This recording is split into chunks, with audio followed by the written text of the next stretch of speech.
గత వైసీపీ ప్రభుత్వం మోసకారి సంక్షేమాన్ని అమలు చేసిందని గ్రహించిన రాష్ట్ర ప్రజలు కూటమి ప్రభుత్వానికి భారీ ఆతిథ్యంతో పట్టం కట్టారని తణుకు ఎమ్మెల్యే ఆర్మిలి రాధాకృష్ణ అన్నారు. సుపరిపాలనలో తొలి అడుగు కార్యక్రమంలో భాగంగా ఇరగవరం మండలం రేలంగి గ్రామంలో మంగళవారం ఇంటింటికి పర్యటించిన ఎమ్మెల్యే రాధాకృష్ణ గత ఏడాది కాలంగా అందుతున్న సంక్షేమాన్ని అడిగి తెలుసుకున్నారు. ఈ సందర్భంగా ఆయన మాట్లాడుతూ కూటమి ప్రభుత్వం అధికారంలోకి వచ్చే ఏడాది కాలంలోనే 80% ఇచ్చిన హామీలను అమలు చేసినట్లు గుర్తు చేశారు. అయితే వైసీపీ నాయకులు మాత్రం ఉద్దేశపూర్వకంగా కూటమి ప్రభుత్వంపై బురద జల్లేందుకు ప్రయత్నిస్తున్నారని ఆరోపించారు. పెన్షన్లు, తల్లికి వందనం, మహిళలకు ఉచిత బస్సు, ఏడాదికి ఉచితంగా 3 సిలిండర్ల పథకాలతో పాటు నిరుద్యోగులకు డిఎస్సి పరీక్ష నిర్వహించామని తెలిపారు. సుపరిపాలన తొలి అడుగు కార్యక్రమం ఈరోజు రేలంగి, కావలపురం గ్రామాల్లో నిర్వహించడం జరుగుతుంది. ముఖ్యంగా ఈ కార్యక్రమంలో భాగంగా గ్రామంలో ఉన్నటువంటి సమస్యలను తెలుసుకోవడంతో పాటుగా రాబోయే రోజుల్లో ఏ విధంగా వాటిని ఒక ప్రణాళికాబద్ధంగా పరిష్కరించాలనేది ఈ కార్యక్రమం ఒక వేదికగా ఉంటుందనే దాంట్లో ఈరోజు ప్రతి ఒక్కరూ కూడా ముందుకు వచ్చి దీనిలో భాగస్వాములు అవ్వడం చాలా సంతోషం. ముఖ్యంగా ఎక్కడికి వెళ్ళినా సరే, ఏ ఇంటికి వెళ్ళినా సరే, ఈరోజు ప్రతి ఒక్కరూ కూడా ముక్త కంఠంతో ఈ ప్రభుత్వం వచ్చిన తర్వాత అందించేటటువంటి సంక్షేమ కార్యక్రమాల పట్ల అందరూ కూడా తమ సంతృప్తిని, హర్షాన్ని వ్యక్తం చేస్తున్నారు. ఈరోజు వైఎస్ఆర్ కాంగ్రెస్ పార్టీ నాయకులు చెప్పేటటువంటి వాళ్ళు వైఎస్ఆర్ కాంగ్రెస్ పార్టీ అధికారంలో ఉన్నప్పుడు ఆ సంక్షేమం ఇచ్చాం, అంత ఇచ్చాం, ఇంత ఇచ్చాం అని చెప్తున్నారు. కానీ ఆ రోజు వారు అమలు చేసింది మోసకారి సంక్షేమం అని ప్రజలందరూ కూడా గ్రహించి ఈరోజు కూటమి ప్రభుత్వానికి పట్టం కట్టారు. కూటమి ప్రభుత్వం వచ్చిన తర్వాత ఇచ్చినటువంటి హామీలన్నీ కూడా అమలు చేస్తుంది. ఈరోజు వైఎస్ఆర్ కాంగ్రెస్ పార్టీ నాయకులు ఏదో కూటమి హామీలు ఇచ్చినటువంటి అమలు చేయట్లేదు అనేది ఒక దుష్ప్రచారాన్ని మొదలుపెట్టారు. ఈరోజు మేము ఒకటే ఛాలెంజ్ చేస్తున్నాం. ఏదైతే హామీలు ఇచ్చామో ఆ హామీలన్నీ కూడా అమలు చేస్తున్నాం. 1 సంవత్సరం అయింది ఇప్పటికి. ఈ సంవత్సర కాలంలోనే దాదాపు 80% హామీలను అమలు చేసినటువంటి ప్రభుత్వం కూటమి ప్రభుత్వం. ఈరోజు పెన్షన్లు పెంచుతామని చెప్పాం, పెన్షన్లు పెంచాం. మొదటి నెల 1వ తారీఖున పెన్షన్లు ఇస్తున్నాం. అదేవిధంగా అన్నా క్యాంటీన్లు మూసివేశారు, వాళ్ళని అన్నా క్యాంటీన్లు పెట్టాం. దానికి కూడా ఈరోజు అన్నా క్యాంటీన్లు ఇవ్వడం జరిగింది. అలాగే ముఖ్యంగా ఈరోజు తల్లికి వందనం పథకం ద్వారా ఎంతమంది పిల్లలు ఉంటే అంతమంది పిల్లలకి ఇస్తామని చెప్పాం. ఈరోజు ఆ విధంగా పిల్లలందరికీ కూడా ఈరోజు 13,000 రూపాయలు వారి ఖాతాల్లో జమ అవడం జరిగింది. అలాగే డ్వాక్రా మహిళలకు కూడా బ్యాంక్ రుణాలు ఇవ్వడం జరుగుతుంది, తక్కువ వడ్డీ కూడా తగ్గించి ఈరోజు ఎక్కువగా.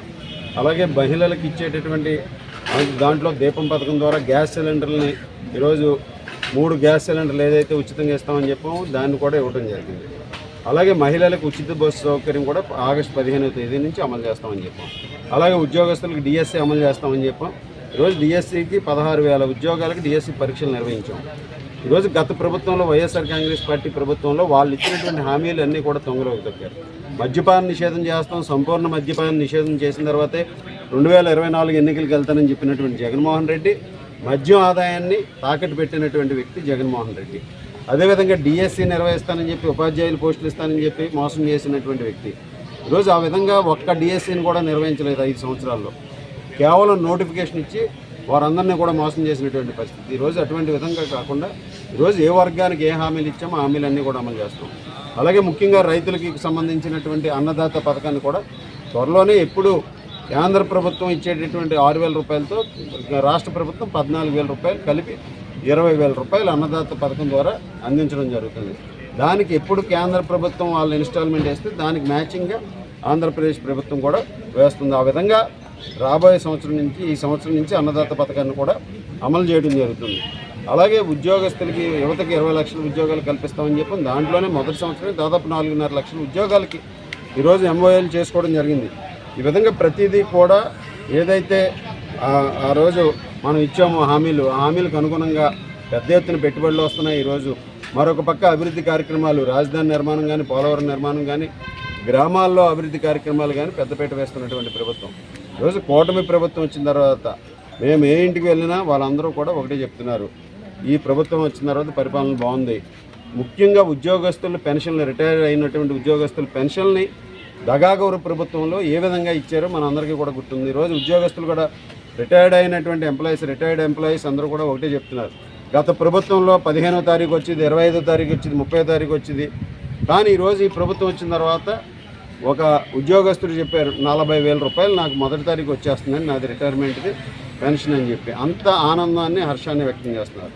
ఈరోజు ఉద్యోగస్తులకు జీతాలు మొదటి తేదీనే అందిస్తూ జరుగుతుంది. ఈ విధంగా ముఖ్యమంత్రి చంద్రబాబు నాయుడు గారి యొక్క సమర్థవంతమైనటువంటి నాయకత్వం, అలాగే ఉప ముఖ్యమంత్రి వర్యులు పవన్ కళ్యాణ్ గారు, యువ నాయకులు లోకేష్ గారు, మోడీ గారి సహకారంతో ఒక సుపరిపాలనని మొదటి సంవత్సరంలో ఒక తొలి అడుగు వేశారు. ఈరోజు దానికి అనుగుణంగా ఒక అభివృద్ధిని, సంక్షేమాన్ని అందించి ఈరోజు ఒక సుపరిపాలన అందించడం ఈరోజు ఈ ప్రభుత్వం సాధించినటువంటి విజయం.